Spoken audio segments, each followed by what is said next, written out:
Berlín, noviembre de 1923. Una mujer sale de su casa con una maleta llena de billetes. Necesita comprar comida para su familia. De camino a la tienda, se para un momento y deja la maleta en el suelo. Cuando se da la vuelta, alguien se ha llevado la maleta. Los billetes están tirados en la acera. El ladrón solo quería la maleta. Un café costaba 5.000 marcos por la mañana. Cuando pedías el segundo, ya costaba 7.000.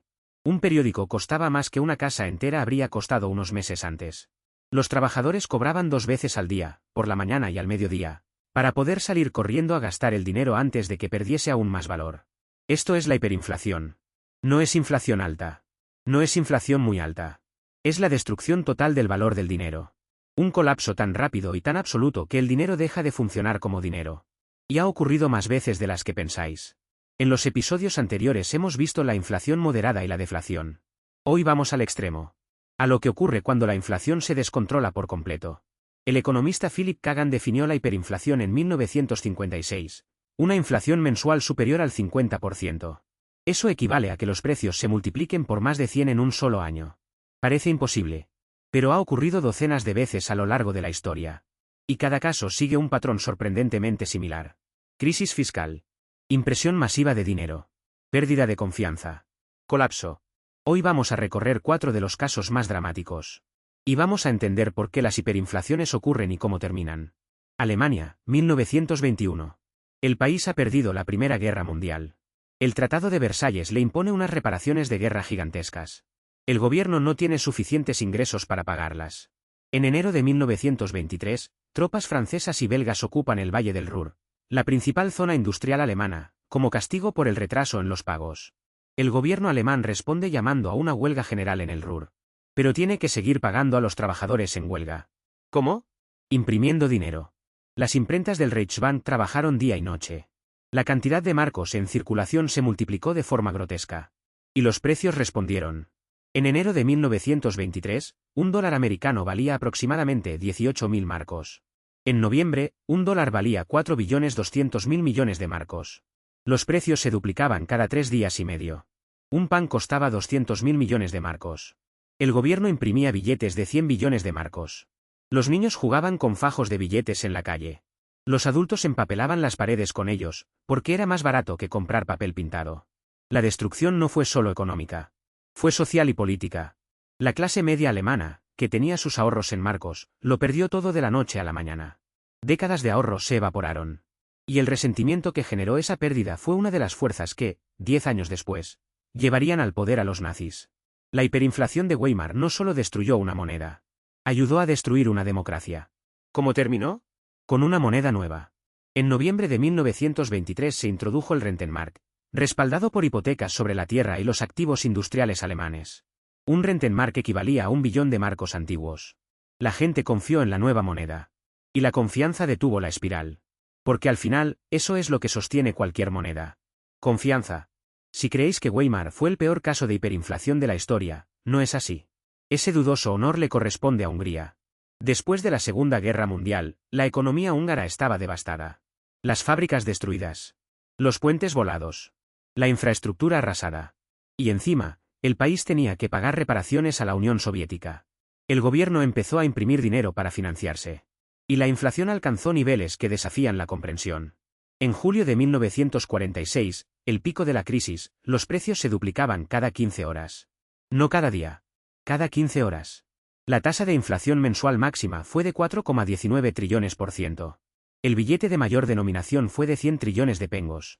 Los húngaros dejaron de usar el pengo en la vida cotidiana y empezaron a usar una unidad contable alternativa. El adopengo, un intento desesperado de tener algo estable a lo que aferrarse. El 1 de agosto de 1946, Hungría introdujo el florín. Un florín equivalía a 400 octillones de pengos antiguos. Es decir, había que quitar 29 ceros. La velocidad y la magnitud de la hiperinflación húngara siguen siendo, hasta hoy, las más extremas registradas en la historia. Y demuestran que cuando la confianza en una moneda se destruye, no hay límite a lo rápido que puede colapsar. Avancemos al siglo XXI. Zimbabue, 2007. El gobierno de Robert Mugabe llevaba años imprimiendo dinero para financiar gasto militar, comprar lealtades políticas y cubrir el coste de una reforma agraria caótica. En el año 2000, Mugabe autorizó la confiscación de granjas comerciales propiedad de agricultores blancos, sin compensación. Las tierras fueron redistribuidas a veteranos de guerra y aliados del partido.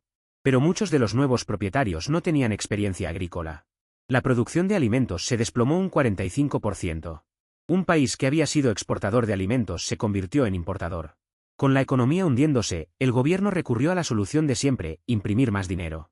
En noviembre de 2008, la inflación alcanzó el 79.600 millones por ciento mensual. El gobierno emitió billetes de 100 billones de dólares zimbabuenses.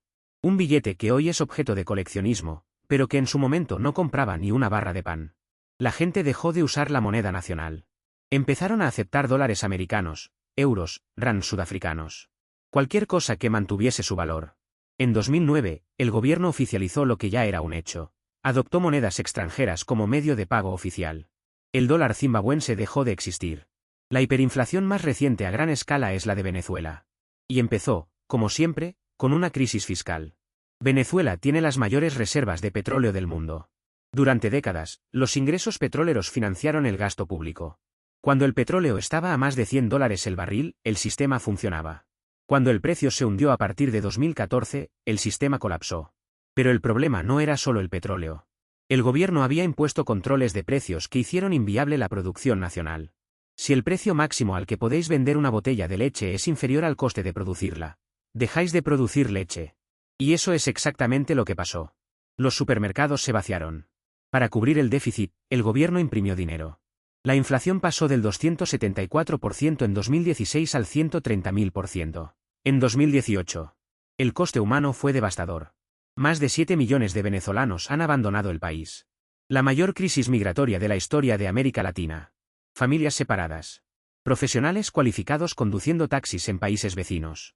Una sociedad entera desgarrada. Argentina es un caso diferente. No es un solo episodio de hiperinflación. Es una condición crónica. Entre 1975 y 1990, la inflación media fue del 325% anual. En 1989 alcanzó el 5.000%. Los argentinos vivían haciendo cola con calculadoras, intentando comprar cualquier cosa antes de que subiera de precio. En 1985 se introdujo una nueva moneda, el austral, para intentar estabilizar la situación. Fracasó. En 1991 se lanzó el plan de convertibilidad, un peso igual a $1, por ley. Funcionó durante una década. La inflación cayó del 600% al 4,6%. Pero la rigidez del sistema acumuló tensiones que estallaron en 2001, con una de las peores crisis económicas de la historia argentina. Impago de deuda soberana. Congelación de depósitos bancarios. Disturbios en las calles. Lo que diferencia a Argentina de los otros casos es la persistencia. No es un evento. Es un patrón que se repite generación tras generación. Y su raíz es siempre la misma, la incapacidad recurrente de equilibrar las cuentas públicas. El déficit fiscal se cubre imprimiendo dinero. El dinero pierde valor. Se lanza una nueva moneda. El ciclo se reinicia. Si miráis estos 4 casos, Weimar, Hungría, Zimbabue, Venezuela, y añadís Argentina como caso crónico, encontraréis un patrón que se repite. Primero, una crisis fiscal. El gobierno necesita gastar más de lo que ingresa. Puede ser por una guerra, por reparaciones, por colapso de ingresos o por pura mala gestión. Segundo, la imprenta como solución. Incapaz de recaudar suficientes impuestos o de endeudarse en los mercados, el gobierno recurre a su banco central para que imprima dinero. Tercero, la pérdida de confianza. La gente empieza a dudar de la moneda. Busca refugio en monedas extranjeras, en bienes reales, en cualquier cosa que mantenga su valor. La velocidad del dinero se dispara porque nadie quiere tener la moneda nacional ni un segundo más del necesario. Cuarto, el colapso. La moneda deja de funcionar como medio de intercambio. Se vuelve alguna forma de trueque, o se adopta una moneda extranjera. Y la salida es siempre similar. Una moneda nueva. Un ancla de credibilidad, ya sea un respaldo en activos reales, una vinculación a una moneda fuerte, o una política fiscal creíble. Y sobre todo, la restauración de la confianza. La hiperinflación es, posiblemente, la peor catástrofe económica que puede sufrir una sociedad. No destruye fábricas. No destruye puentes. No destruye cosechas. Destruye algo más fundamental, la confianza en el sistema. Y con ella, destruye los ahorros de toda una vida de las familias más prudentes. Las personas que ahorraron durante décadas ven cómo su esfuerzo se evapora en semanas. Los jubilados que dependían de una pensión fija caen en la pobreza. La clase media se empuja hacia la miseria. Y las consecuencias no son solo económicas. La hiperinflación radicaliza. Alemania tras Weimar es el ejemplo más terrorífico.